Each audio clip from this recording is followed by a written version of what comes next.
AIDS Day, titled Long-Acting Injectable HIV PrEP, Current Research and Implication for Access. My name is Dini Harsono. I'm one of the hosts of today's event. This webinar is organized by the Center for Interdisciplinary Research on AIDS, CIRA, at Yale University, and we are supported by the U.S. National Institute of Mental Health. Today's webinar is being recorded for archiving and future viewing. Presentation slides and recording will be available at CIRA website in the coming weeks. On your screen is a screenshot of CIRA website, cira.yale.edu, where you can find information related to individuals, research projects affiliated with CIRA, funding opportunities, training programs, and other resources. We will start today's event with a presentation by our guest speaker. We will then have a moderated discussion and Q&A with attendees. We would like to thank everyone who have submitted their questions ahead of time. Attendees can also submit questions or comments anytime during the webinar using the chat feature. At the end of the event, as you leave Zoom, please take a few minutes to complete a brief evaluation survey that will pop up on your browser. Your feedback will be very helpful to improve our programs and inform our future events and activities. We are delighted to host an esteemed speaker today who will be introduced shortly. Today's webinar is moderated by Drs. Luke Davis and Jen Edelman. Dr. Davis is Associate Professor of Epidemiology and of Medicine at Yale. He also serves as a scientific advisor for CIRA's international research programs. And Dr. Edelman is Professor of Medicine at Yale. He serves as the Director of CIRA's Clinical and Health Services Research Core. And with that, I will turn this over to Dr. Davis. Thank you. Thank you so much, Denny. We're so pleased to have everyone gathered today for this December webinar in which we're honoring the 2024 World AIDS Day, whose theme is Take the Rights Path. It's a theme that promotes fostering inclusion of all communities and trying to remove barriers to HIV prevention and care to AIDS globally. And we couldn't have a better speaker to introduce today than Dr. Onyema Ogbuagu, who is Associate Professor of Medicine in the section of infectious disease with a focus on AIDS and of pharmacology. And he's also the director of the Yale Antivirals and Vaccines Research Program within the AIDS program here at the Yale School of Medicine. Since 2017, Dr. Ogbuagu has been director of the Yale AIDS program, HIV Clinical Trials Program, where he's put a great focus on increasing equity and enrollment in clinical trials. And he's been principal investigator on numerous pharmacokinetic and phase 2 and phase 3 safety and efficacy trials of novel antiviral compounds, both for HIV and also SARS-CoV-2. And relevant to today's discussion, he is the principal and lead investigator on the PURPOSE 2 trial. So without further ado, Jen and I would like to turn it over to Onyema to take us through this presentation today. Thank you, Onyema. Wonderful. I hope you guys can all hear me. A thumbs up from Luke, maybe. Perfect. Okay. Thank you so much for inviting me to give a World AIDS Day talk. Definitely is an area of clinical care research and teaching that's near and dear to my heart. And I hope that through this process that, there'll be some learning and opportunities to ask questions, and with the ultimate goal of really thinking about the best way to utilize some of the really amazing tools that we have in the HIV prevention space. So I've kind of focused my talk today mostly on long-acting injectable PrEP. I wouldn't just talk about lenacapavir, which I was involved in, but cabotegravir, because that being the lead in long-acting product for HIV prevention, I think there are lots of lessons we can learn around the implementation and challenges, etc. And hopefully this will be helpful for everyone. Okay, so here's the PrEP timeline, which many of you are aware of. I've tried to put like the landmark studies on the top, and this would be recorded so you can have access to what I consider to be the groundbreaking studies for each of these.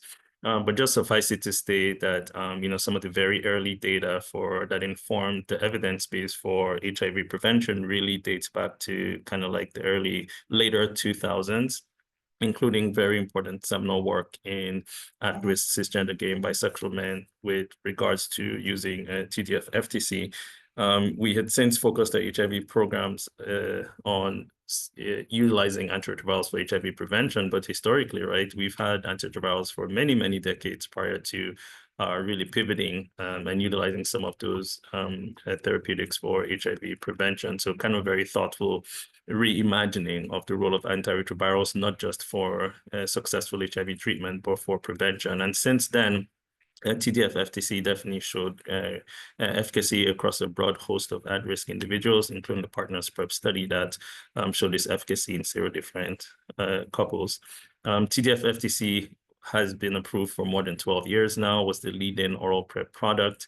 We learned in 2015 in the IPK study that we could actually use it on demand. So 2 pills as the lead-in dose 2 to 24 hours before sex, 1 pill 24 hours after, another pill 48 hours after, the so-called 4-pack. And it really showed that it worked as well as daily PrEP, and quite a few caveats there. And mostly that this was studied in men who sex with men, and we don't use that strategy for cisgender women as yet, because there's some concerns around that strategy in that case. The Discover trial was a trial that I was also a lead investigator on, and here we tried to look at TAF-FTC versus TDF-FTC as, again, a single tablet regimen for HIV prevention, and really trying to address some of the safety concerns with TDF-FTC, including, some risk of bone demineralization and really like rare adverse event of renal toxicity. And our work showing non-inferiority to TDF-FTC and actually better renal and bone biosafety markers led to its approval for PrEP thereafter. And so I think the injectables really came to be, and I think we're going to have time to talk about what were the gaps with oral PrEP, but including that people do struggle, including at-risk groups, really struggle with having to take a pill every day, and quite a few barriers to oral PrEP, and it was a subject of investigation to try to test the hypothesis that injectable antiretrovirals may be able to overcome some of the adherence challenges with oral PrEP. And the seminal studies were the HPTN 083 and 084 studies that looked at HIV prevention among cisgender men and trans women. The 083 and 084 looked at cisgender women. And in both those trials, they were halted early because cabotegravir superior to TDF-FTC. In fact, the 083 was even designed initially as a non-inferiority study, but the spread with the HIV incidence in the study arms really favored CAP to the degree that it met superiority. And cabotegravir is given every 8 weeks. And so that was the initial studies that led to the approval of IM CAP for PrEP, not just for men and trans individuals, but also for cisgender women. And that was a departure from the struggle we've had with showing efficacy of oral PrEP in women because of a big adherence problem, particularly among sub-Saharan African women who are probably the most disproportionately impacted by HIV. The purpose studies then pushed the envelope, and this was evaluating lenacapavir, which is an approved antiretroviral for HIV treatment. It's still a niche drug because it's approved for individuals in multi-drug resistance. We were a lead site here at Yale to advance that to approval for HIV treatment. But I think it, certain characteristics of the compound, including that it can be given subcutaneously, is dosed only twice a year. As against, the 6 doses, for example, you have a cabotegravir given that is dosed every 2 months. And it was designed to really test subcutaneous lenacapavir to TDF-FTC. I'll go through the data at some point, just highlighting what we learned from the study and how that can inform how we think about deploying some of these tools in the real world and in clinical practices. Subculen is not approved. We are just really reporting on the data now, and I think regulatory submissions will happen next year. So we have a target, and I think that's very helpful. And these are well thought through targets for how well we should do with testing, treatment, and also prevention, but also informed by trying to make sure that we can reduce the number of cases to the point that we no longer need to refer to HIV as an epidemic or global pandemic, which means we need to at least have quite significant reductions in the number of new HIV infections, which is essentially the target. There's many domains for the ending HIV epidemic response, but I just want to hone in on HIV prevention. And in prevention, we really think not just about the biomedical tools that we use for HIV prevention, but even thinking about a group that's at risk for HIV through injection drug use and syringe services program are still part of that multi-pronged approach to reduce people's risk of acquiring HIV. I've put three different figures in the bottom. The target for the ending HIV epidemic in the US is trying to make sure that at least 50% of individuals who are at risk for HIV, so who are so-called PrEP eligible, are on PrEP. And that's a threshold that if we cross, would have a huge impact on new HIV infections and help move us closer to achieving our ending the HIV epidemic targets. And so if you look at the overall number, so if you look at the figure to your bottom left, and that's the overall trends in PrEP prescriptions among, so this is looking, the denominators, the proportion of people who are eligible for PrEP, so they have some risk behavior that puts them at risk of acquiring HIV. And of those groups, thankfully, there's been an overall increase in the number of individuals receiving PrEP prescriptions. However, overall, the number falls below that 50 landmark. And of course, every time we try to segregate some of that data to really look at what groups probably are benefiting more than others, the middle slide causes a lot of pause. So I think most of you know that in the US, and of course, certainly globally, that Blacks and African Americans, of course, are disproportionately impacted by HIV in the US. Of course, other racial ethnic minorities, including Latino individuals, again, disproportionately impacted by HIV, a majority of whom are men who sex with men and bisexual individuals as bisexual men as well. And also cisgender women who are racial ethnic minorities. If you look at the data segregated by race, you start to see that the populations that are disproportionately impacted by HIV are actually using PrEP less. So while individuals who are white have far met and exceeded the EHE goals, we see that Hispanic Latino individuals in the green and Black African American individuals in the red still continue to struggle. And if we look at by sex at birth, again, you see that men in red and female at birth in, I think, purple, bottom right figure. Again, we see that we're not really doing that great with reaching women at risk for HIV with PrEP. So I think therein, as we think about deploying and the incremental benefit that some of these newer approved or soon to be approved compounds can play as we think about optimizing the reach of HIV PrEP in our different, most of you are focused on different groups.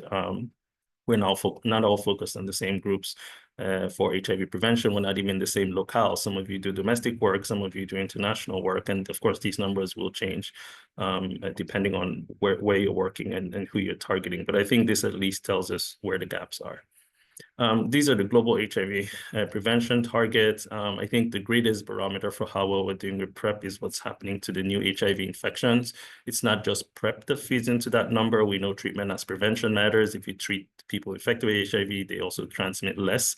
So there's many other things that kind of feed into, a declining new HIV infections. But, PrEP certainly is an invention that should play a role in decreasing this. So if you look at the figure to your top right, you see that even the global new HIV infections still continues to be, in the mid 1 millions each year, and the 2025 target of at least decreasing it 500,000 have not yet been established, and we're getting there next year.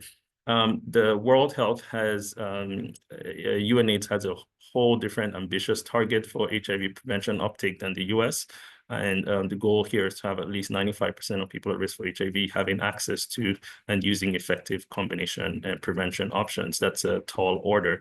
And to the bottom right, again, I know that people here working in different parts of the world, the red dot is the 2025 target range. There's the number of people in the millions within different geographic regions who should be on PrEP. And it doesn't matter where you look, including in Western Central Europe and the composite of Western Central Europe and North America, how far we are from really getting to that PrEP target. So all hands on deck, pay attention to what we talk about and think about innovative ways to expand reach in the work that you do. These are a couple of reasons why the PrEP continuum of care doesn't look so good. And I think I have a slide, really introducing that concept. I know Dr. Edelman is on the call. We've, surveyed primary care providers, and I think in general, we've seen that while a decade ago or something, providers were really unaware about PrEP, that number continues to decline over time. But I've learned and I've observed that providers knowing about PrEP doesn't always translate to them providing the services. There's still a knowledge service gap, even among providers, and not just all provider phenotypes. Primary care providers, obstetricians and gynecologists, and emergency room, and just people who interface with individuals at risk. Cost remains a concern that will come up sometime here. People cite unfamiliarity with antiretroviral medications, there's stigma. And then with the PrEP rollout, we've seen that starting PrEP isn't the be-all, end-all, that there are issues with adherence to PrEP. There's issues with people who are at risk remaining on PrEP.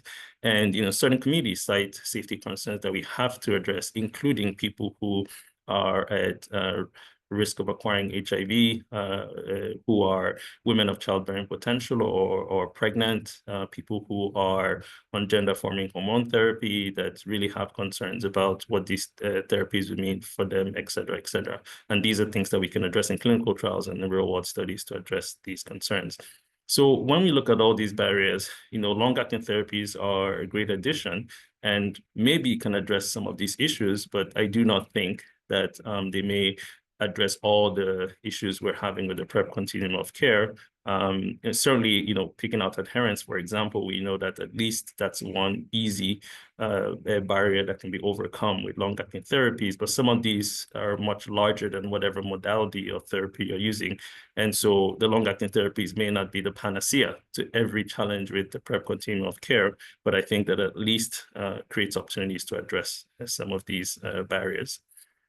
So the need for long-acting products, again, should really be driven and informed by client preferences. We have a mantra in the PrEP world that the PrEP that people would benefit is the PrEP that they use. And part of what informs, how well people would use what you give them is, what did they prefer? How does it fit into their lives? And people have so many reasons why one modality of prevention may be more favored or preferred to any other strategies.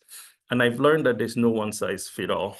Like different groups, depending, men, women, young, old, different regions have different preferences. And I think what's remarkable is across the plethora of data that's out there around preferences for, you can offer people, an implant, of course, a vaginal insert, oral therapy, injectable. Not all of these are ubiquitous or available in all contexts, but even if you just throw it out there as options, you see that there's no group that has a uniform preference for any one of these. Like, sometimes in spite of what you offer, for example, among US Black women, when a survey was done, they still expressed greater preference for oral pills as against injectables. Only about a quarter, 25% expressed that as their most preferred option when given the choices between,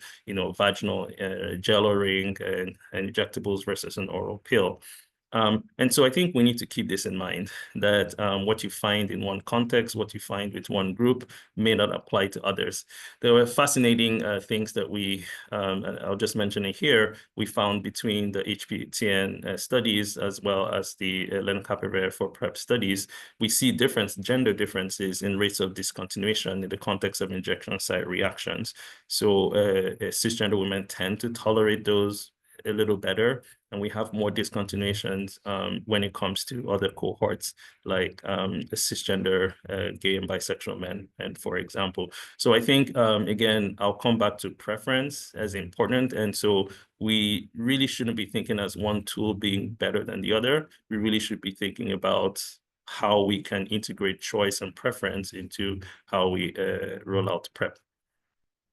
This is a study based on HIV treatment, so different motivations. So you really, I think individuals on PrEP, especially those who are young people who don't have more comorbidities, may not be on many medications or injectables, are very different than people with HIV who really need treatment to go on. But what I wanted to highlight here is that once you start to tease out questions like, getting an implant versus oral pain versus no pain, injectable, and you also introduce issues around the frequency of dosing, location where services should be delivered, et cetera, it's interesting to see how, people tend to favor longer acting products where possible. A long acting oral will be favored above an implant or injectable because people are concerned about pain.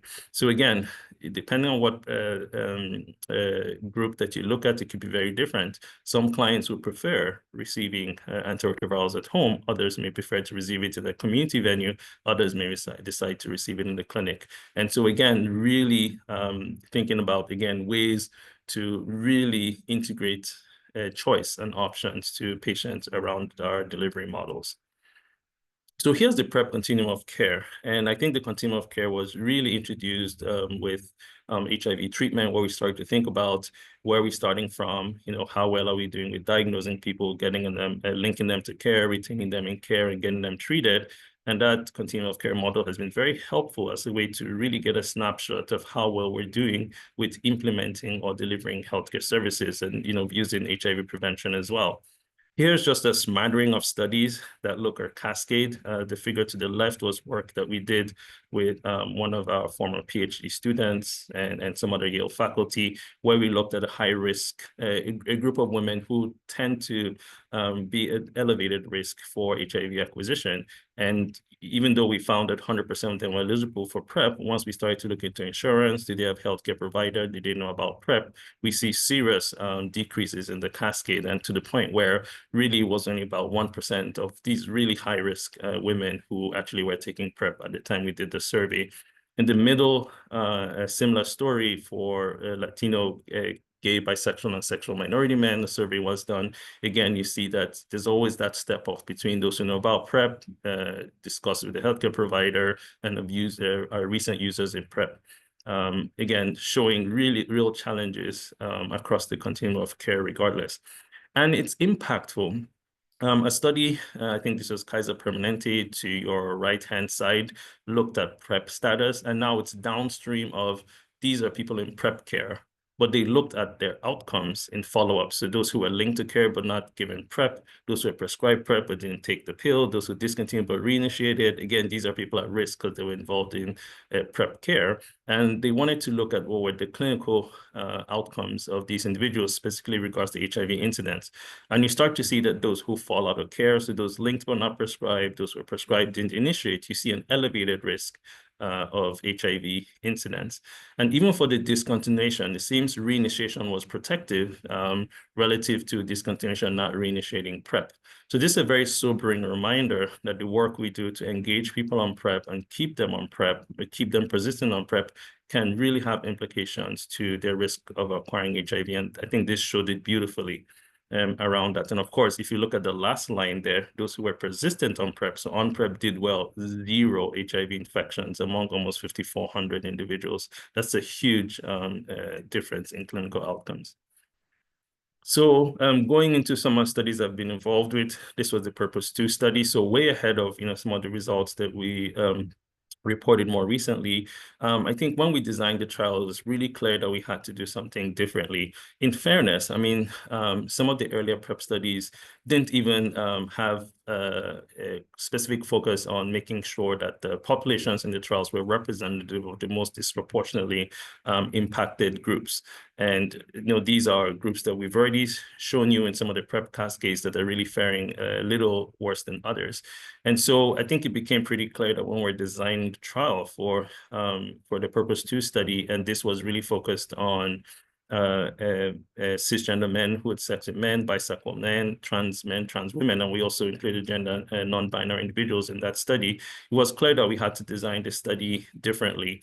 And to the left, I've bulleted some of the efforts we made just to make sure that we had a much more diverse group. So we established really at the early onset of even designing a study protocol, a global community advisory and accountability group. So not just individuals to advise on the structure and design and outreach models, et cetera, who to include in the study, et cetera. They also held us accountable. And some of these holding us accountable led to us having like clear metrics on what enrollment numbers should be. So for example, if you see the third bullet, in this trial, we had a goal of making sure we had 50% Black MSM, 20% had to be Latinx MSM, and we worked really hard to make sure that we had trans folk for whom are frequently not always included in many of these prevention trials to do that. This is the amount of work it takes. We made sure there was diversity among the investigators who were conducting the study and the study locations. So we looked for even community-based clinics as sites. So sites that were not typically set up for clinical research, but we had to, of course, put in effort to provide support to investigators. We brought in sometimes investigators who were naive, who served niche populations. Here at Yale, we worked with Anchor Health, which is a huge LGBTQ-focused HIV program, and we trained them on how to do clinical research and worked with them, and they were a great connection as we enrolled in this study. And lastly, just want to highlight some of the mandatory trainings, and these were mandatory for investigators that we talked about, those really important issues around good participatory practice, gender inclusivity, and anti-racism.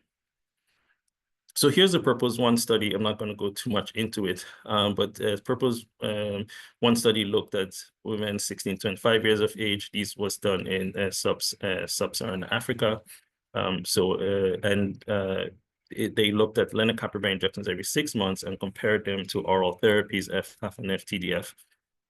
It was not ethical to do placebo-controlled studies for these studies. And so what we did first was that we brought people in, we established what we call a background HIV incidence rate, which means we brought people who had not been tested in the preceding 3 months, who had not been on PrEP during that period, and we tested them for HIV and had some a model that we plugged the results into to try and estimate what the background of incidence of HIV would be in the absence of using any PrEP medications. And so the Purpose 1 study, which has since subsequently been published in New England Journal of Medicine, was really striking. So the background rate of HIV incidence is that box to your extreme right. So it's about 2.41 cases per 100 person years. And so in the comparator arm, lenacapavir, this was the primary endpoint, there was 0 cases of HIV infection with lenacapavir. And then you see that the rates of HIV infection were lower in TDF versus background incidence, but FTAF did not do well in this study and was really not significantly different than the background HIV rates. The story behind this is that the adherence rates in some of these groups were very low. And when I talk about the Purpose 2 study that I co-led, then that will come out a little more clearly. So again, this was the effort. Lenacapavir is again approved for HIV treatment, is a capsid inhibitor. It works at multiple stages in the HIV life cycle, including pre-integration. It's a great PrEP compound. There was animal data that served as the preliminary data for efficacy. And so this was a phase 3 study that was really designed as a partner study to the Purpose 1 study with a different population in mind, which is shown below. So cisgender, gay, bisexual, and other men, as well as trans individuals and gender non-binary individuals, but they all had to have sex with assigned a male partners at birth. We even included as a risk factor for entering into this study a group that also participated in chemsex, so stimulant use during sex, which was about 20% or so of the population. The study design is short. I'm not going to go into it again, overlaps with Purpose 1. We established what the background HIV incidence was. And remember, in this group, we've already looked at TAF FTC. So here we just did the injection every 6 months compared to FTDF. It was placebo controlled so that, people didn't know what assignment they were on. Those who received the placebo injection received a polyethylene glycol placebo. And of course, the primary endpoint was, let's see how well people do on lenacapavir versus background incidence. But we also did secondary analysis looking at how well lenacapavir did relative to oral therapy. I won't go through this because later on when I talk about some of the lessons learned from the cabotegravir rollout, we'll talk a little bit about HIV testing, but suffice it to say that, of course, we tested people aggressively with as they came for study visits to identify any new HIV infections. We used sensitive tests, including qualitative HIV RNA tests. We assessed adherence, which we defined for an injectable as on-time injection. And in a 10% cohort that was pre-selected, we also did like dried blood spots to really have objective measures of adherence in those individuals. And we had designed a study where if an HIV seroconversion occurred, we could look at drug levels, we could do retrospective RNA testing, given the concern some of you may have heard about the long-acting early viral inhibition syndrome, where people who seroconvert, who use some of these long-acting injectables, can have atypical patterns of seroconversion because of the suppressive effect of many of these long-acting antivirals, which can really persist levels for very long times. So here's the baseline characteristics for our study. Median age was about 28. We had quite a few people in the younger age demographic, age 16 to 25, but I will tell you that 16 and 17s were really just double digits in small number. We had achieved our goals with race and ethnicity diversity, as you can see, and from the rate of STIs, you know that these individuals were certainly the right population to study PrEP in.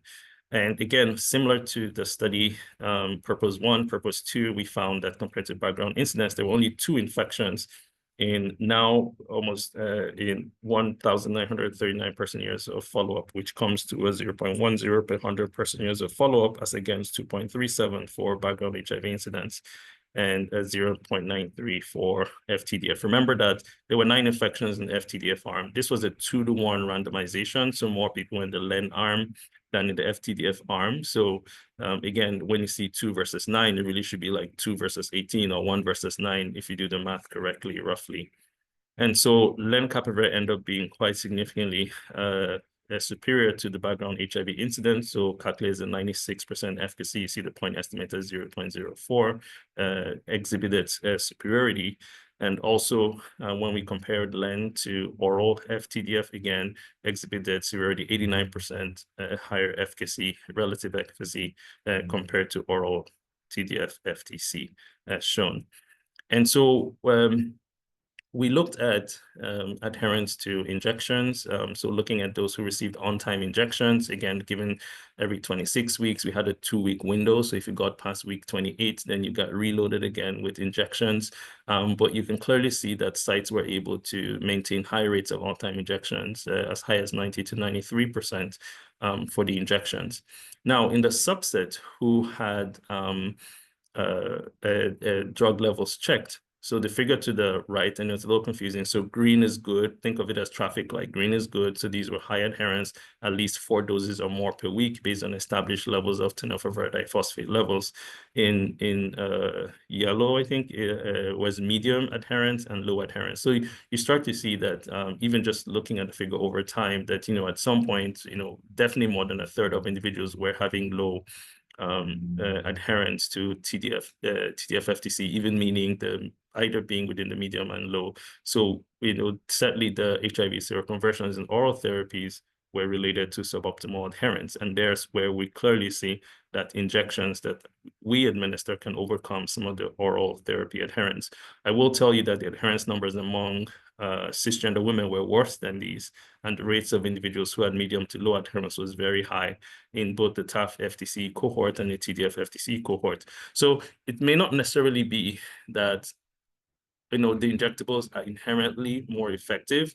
I think what's really driving the efficacy is the fact that people don't take oral pills and get infected, and that's the advantage that injectables certainly have. Most, if not all, of the infection in TDF FTC arm fell within the low to medium. Some even had undetectable levels when we assessed them. So clearly, poor adherence was the driver of the HIV infection in TDF FTC arm. So, for example, if we did a subgroup analysis to look at those who had high adherence to TDF, it performed really, really well. So here we show 2 seroconversions we had. I'm not going to go into it, just to say that the drug levels fell within the 5 to 95% quartiles, percentiles of PK for the population. So it didn't seem like low drug levels were responsible for it. Each of the individuals, the 2 people that acquired HIV had, you know, high HIV exposure, as including having baseline STIs, multiple sexual partners for some of these, and had seroconversions in that context. We did not see any viral inhibition syndrome with lenacapavir. They had their regular seroconversion with antigen antibody, had a positive differentiation assay, and really high viral load. And some of the drivers of that were both of these cases acquired resistance to lenacapavir. And so they really had, decent viral loads at zero conversion. We found it was safe across the board. Again, the numbers look pretty equal around both sides. We saw a little bit of a dropped GFR in the FTDF arm, which we know happens, given some of the renal profile of TDF FTC. However, these are just numerical declines in GFR, and we don't know the clinical significance, so I don't want to harp too much on it. But otherwise, people did well, whatever arm they were on. Again, remember, it's a blinded, randomized, placebo-controlled trial. People ask about injection site reactions. That's a new adverse event or side effect profile to worry about when it comes to injections. Both cabotegravir is an IM injection, lenacapavir is a sub-Q injection.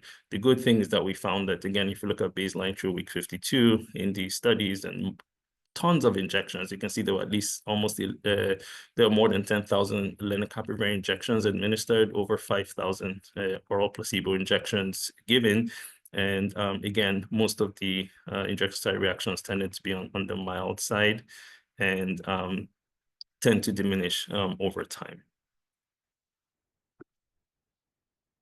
Okay, so here's where we get into some of the issues around implementation. So we expect that regulatory filing will happen early next year. It's going to be at earliest end of next year before you have this available to you in your clinic, and of course, it's predicated on lenacapavir being approved. Gilead is the manufacturer of the lenacapavir and the study sponsor. And they've gotten a lot of heat from, global health agencies, UNAIDS, et cetera, and, tons of, advocacy phenotypes, both locally, nationally, and globally, given just the remarkable results with lenacapavir and the promise it holds in the HIV prevention space. And so there's at least the beginnings of what we think are meaningful commitments that Gilead has offered voluntary licensing to at least 6 generic manufacturers.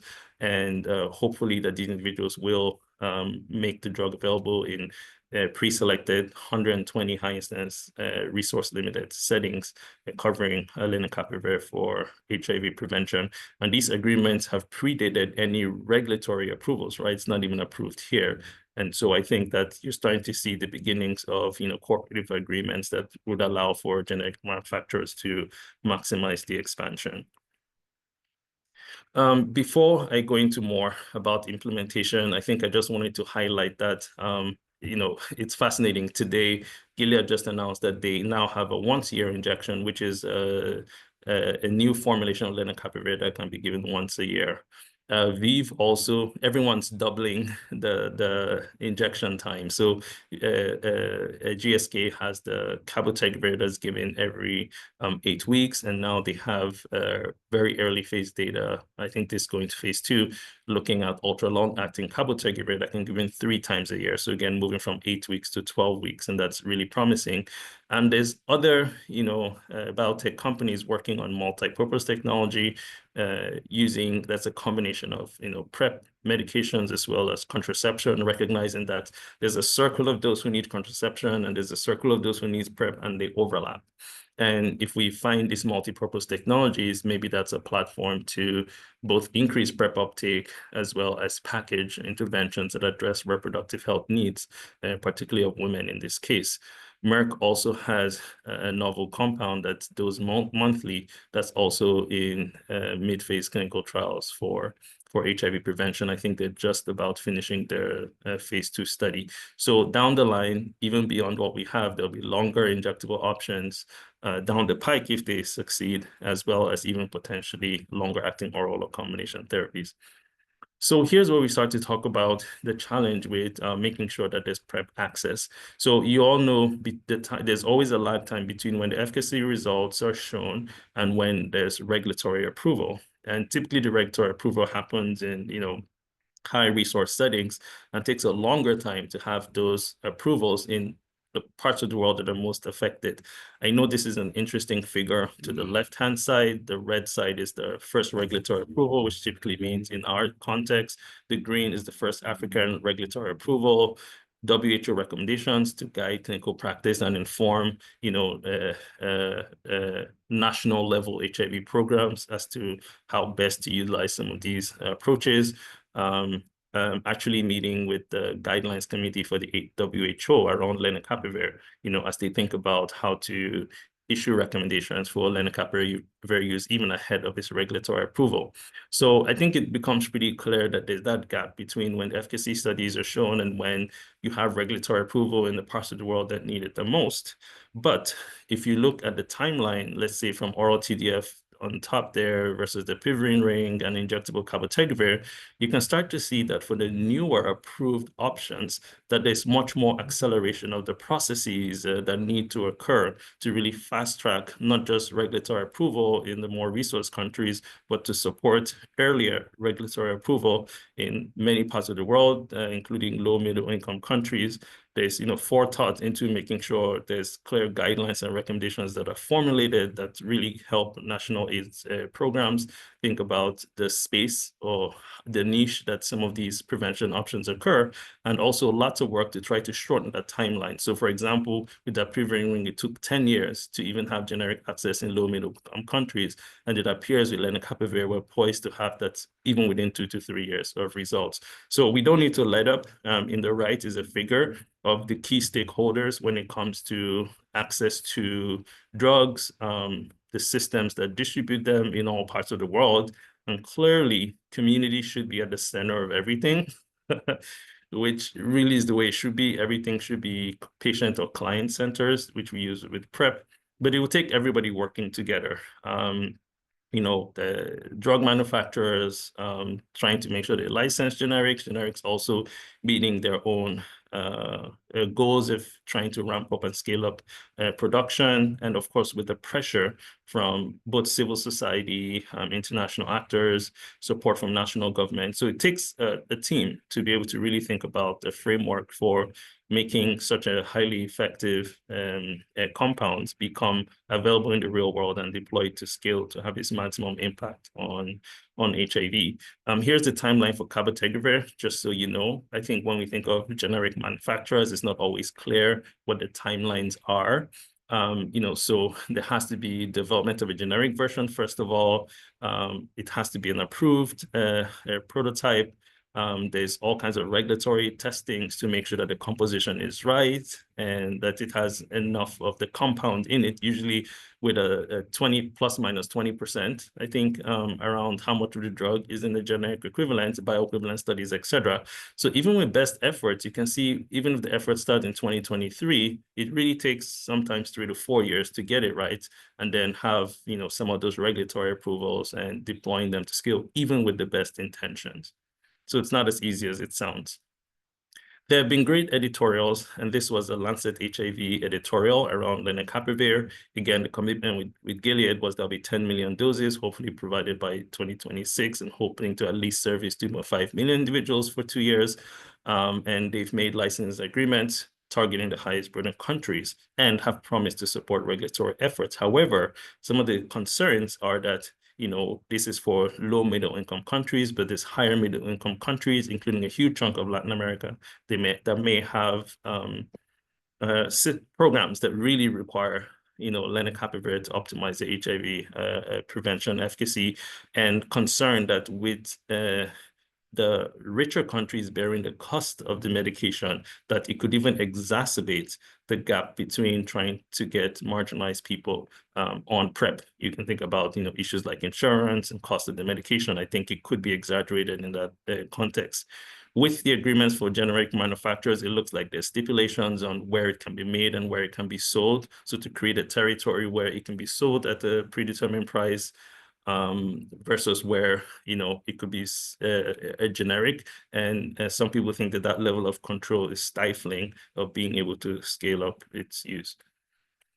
Interestingly, people have done modeling to try and really figure out, every country has a different GDP amount that they're able to devote to healthcare. And so this is a great modeling study that actually factored in patient preference based on demographics, population demographic characteristics to kind of figure out, like, this is the proportion of individuals meeting this characteristic who will require who would be willing to use lenacapavir in the context of multiple prevention options. And then using those baseline assumptions, they predict that, up to anything from 2 to 4% of population coverage. This is population coverage, not of the people requiring PrEP, but of the entire population in the country, that if they reach even a 2 to 4% threshold, that they can avert about 12 to 18% of HIV infections over 10 years, which is a modest effect.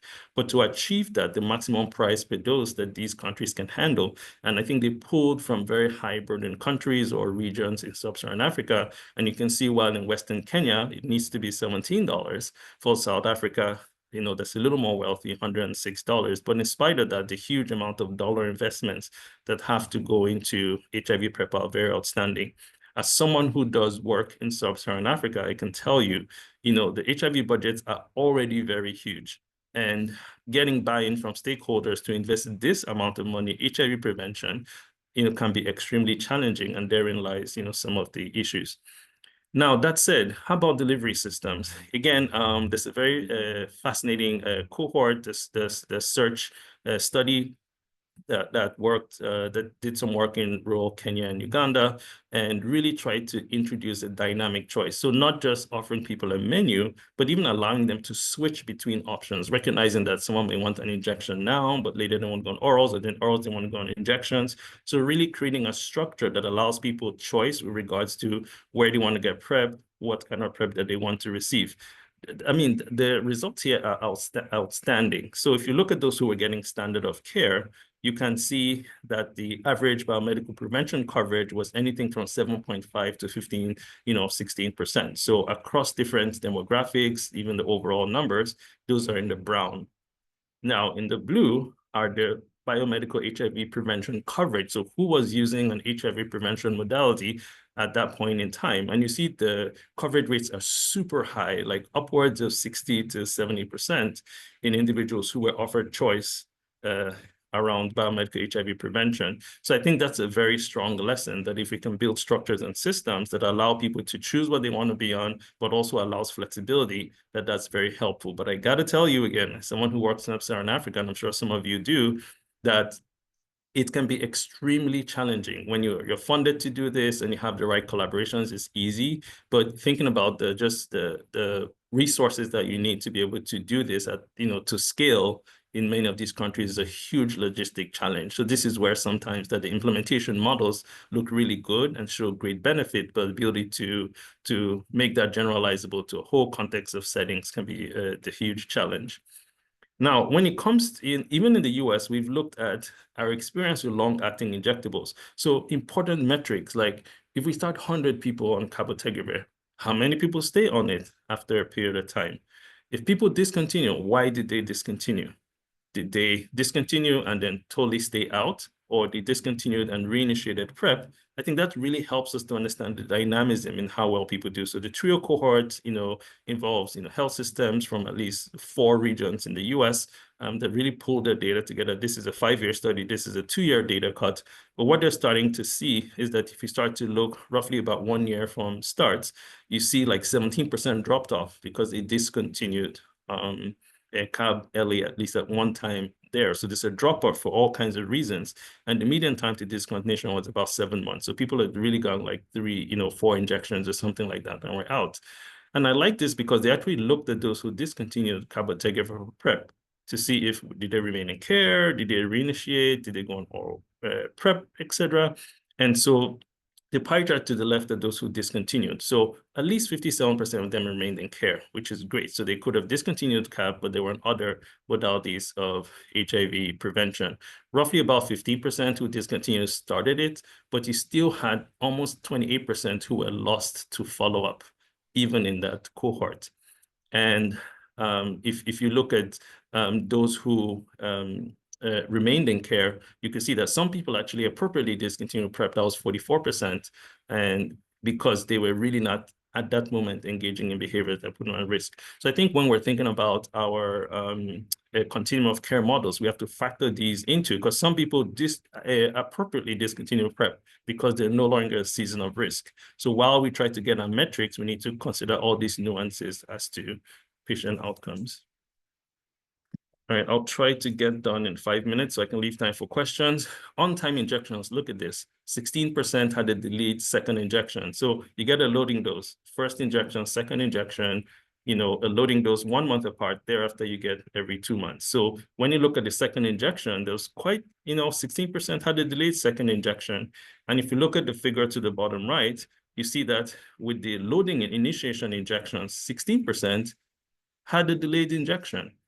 And then none had missed injections because they fell within, an acceptable window. But then over time, when you look at those who received more than the loading dose of injection, then you start to see that the number of people who got delayed injections increased to 33%. And then you actually had 3% who missed injections. And again, this is really short term. This study will go on for longer. So we're already seeing that even with injections, we've talked about the problems with oral adherence, even with injections, people are missing injections and falling out of care as well. Last thing on this study I want to highlight is the recommendation for HIV screening, which is important for people on PrEP to figure out who gets HIV infection. So typically we used to do the antigen antibody test, but with cabotegravir, because of the concern that when people get infected, they could have atypical seroconversions. The current guidance is to do both an RNA and an antigen antibody test. So here was a very concerning finding that when it came to 100% of the testing that was required, looking for those who got both the HIV antigen antibody and RNA. So if you look at the fourth column where it says both HIV antigen antibody, HIV RNA, it only happened 100% of the time in a third of people in the cohort, right?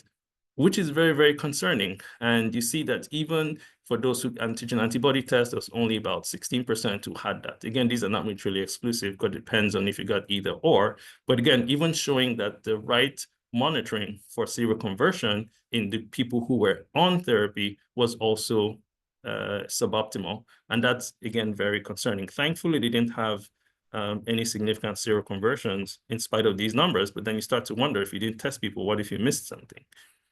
About to round up, but again, I think that we need to think about service delivery. And here's kind of a menu of options that was offered to individuals who were thinking about HIV prevention services from South Africa. Not all of these were available to them, but here's where they start to do studies to think about how do you want information about PrEP? Where would you want to start PrEP? Location. How often do you come back for your appointment? 3 months or every 6 months? Where will you pick up your PrEP prescription? Do you want a vending machine? Do you want delivery to your home? Do you want to go to the clinic or pharmacists who can deliver it for you? So I put this up here because, again, it really shows you kind of like the menu of approaches that we can use as we think about, maybe trying to get PrEP out of the clinic and out there into community. I think a sub-Q injection like lenacapavir can be a remarkable way to really add fuel to that fire, to really think of, help us reimagine what a community-based approach to doing this. And through all these interventions, there's lots of mHealth interventions like, social networking apps, mobile technologies, and some of those ways that we can actually start to leverage technology to really think about ways to have people think about HIV testing, assess themselves for PrEP, point them to where they can get PrEP, support them in medication adherence, contact them when they're lost to follow-up, et cetera, et cetera, et cetera. So I'll conclude here with saying that I think you all probably are well convinced now, and you know already that it doesn't matter if you look at the US or global data, prevention goals are not met. They're huge challenges, but I think with every challenge is an opportunity. And I think that in the HIV space, we've been very innovative and creative with delivering care. We've learned how to do mental health and HIV. We've learned how to do substance use treatment and HIV, and all the wonderful ways we've introduced a multidisciplinary care model. We need to replicate those with HIV prevention. It's a different approach to addressing the HIV epidemic, but I think we can learn a lot of lessons even from HIV treatment and utilize those for HIV prevention. I think the continuum of care, just remember, it's suboptimal, and there are differences across regions, client types, and the most vulnerable individuals, including here in the US, are really having a suboptimal PrEP continuum of care. And so as we think about high impact interventions, you may want to consider these individuals.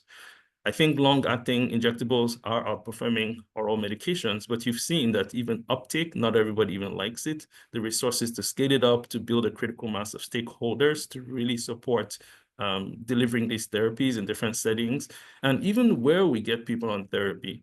We need to reimagine how we support the requisite testing that's required as they're on care, really addressing suboptimal persistence and thinking about ways to really improve persistence among different groups. Because when people don't persist, they get infected.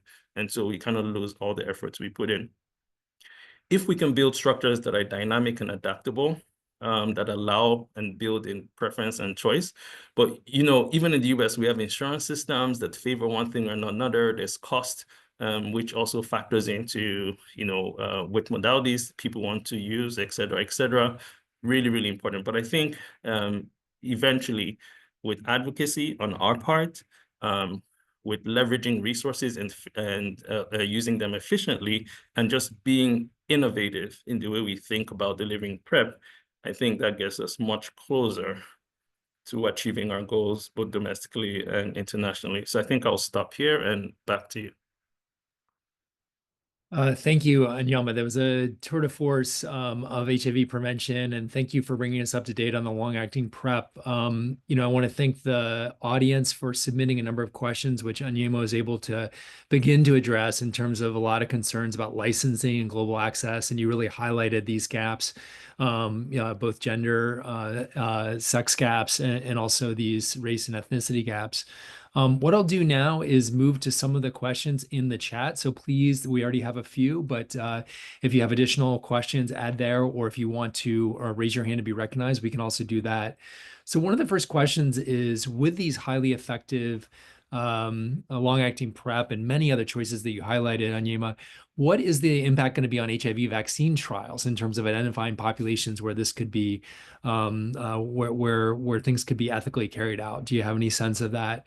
One of the things that was really neat about this study is the way that you were able to build in a control group ethically in terms of estimating the overall effect. So I thought that was really a neat potential way of addressing that. But other thoughts?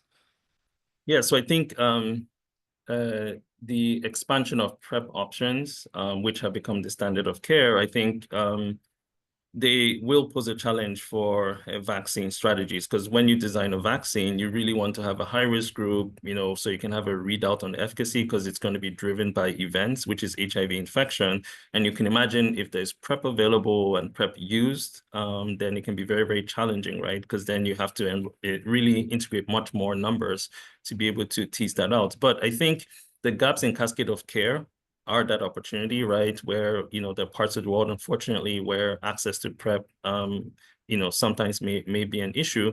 But I think, like we did in purpose studies, maybe reimagining, what a control group would be. So, for example, we use background HIV incidence. So we had the way of bringing in a cohort, who were not on any of these interventions, estimating a background incidence. And I think that can easily be replicated for a vaccine trial. So there's a background rate of people acquiring HIV, and you put them on vaccine, and they have less new infections in that context. I think that's an innovative way to assess HIV vaccines. But I think we're still far from that, frankly. There are always new strategies that show very good immune response data. I've learned not to be excited about that, because different strategies come out and they have great immune responses based on what were predicted, but it hasn't really translated to HIV prevention, just because of the diversity of the virus and how challenging it is. Thanks, Onyema. Could you say something about resistance in those who aren't able to be retained in care for these long-acting injectables, both lenacapavir and, cabotegravir? Yeah, so that's an Achilles heel of the long-acting. That's why, frankly, I'm really trying to push the partners I work with for technologies for drug delivery that can be start and stop, turn on, turn off. Because if you get cabotegravir, you've gotten a few doses, it takes 1 year to trough out, or like for the levels to decline over time to the point that they disappear. And at some point, once the levels are down and individuals at risk and not using any other form of prevention, not only do they risk getting infected, but they also run risk of resistance. Now, that said, resistance to cabotegravir is consequential, because when you develop resistance to cabotegravir, you may not be eligible for the first-line therapies that are available globally, and it puts you like in the territory where you have to use toxic medications like, protease inhibitors that have tons of side effects. That's a worry. Lenacapavir doesn't share that same issue, because if you actually break through lenacapavir, which we hope is an extremely rare event, it doesn't jeopardize your ability to go on first-line therapies. So I think as people come up with guidelines about this, especially because, the integrase inhibitors are the first-line therapies around the world, I think thinking of, and people have always said this, that it's great to have PrEP therapies that don't jeopardize HIV treatment in the case of breakthrough infections. Lenacapavir lasts for 78 weeks after you get your last dose. So the so-called tail coverage is important. So while the drug is declining over time, we like to remind people that if you're going to engage in risk, then just go back on orals as some other modality that should protect you. Well, Onyema, thank you so much. There were a few more questions which we'll pass along, but unfortunately we're out of time. But we'd love to invite you back again as you bring in future research, and congratulations on the great accomplishment of this trial, and particularly more equitable enrollment of the populations at risk. I'll just invite all of the attendees to give us your feedback through a Zoom poll. It's just a few short questions that'll pop up as you log off, and just to acknowledge that the global fight goes on. There's a lot remaining to be done. Even though we have these amazing technologies, we have to figure out how to implement them and make them accessible. And thank you, Onyema, and everyone for all that you're doing to keep this work going forward. Thank you, everyone. Bye. Thanks, Onyema. Amazing work. Thank you. I have lots of questions for you when I see you. No worries. Yeah, that was really That was really amazing. So Thank exciting. you so much. Yeah. All right. Bye, guys. Take care, Bye. Onyema. And thanks for inviting me. You're Thanks welcome. for coming. Our Yeah. privilege. Yeah. All right. Bye. Bye. Thanks, Luke. Thanks, Teeny. Thank you, Jen. Thanks, Thank you, Pete. Denny. Thanks, Thank Pete. That was really you. great. Bye all. Have a good Happy day. holidays. Happy holidays. Thanks very much.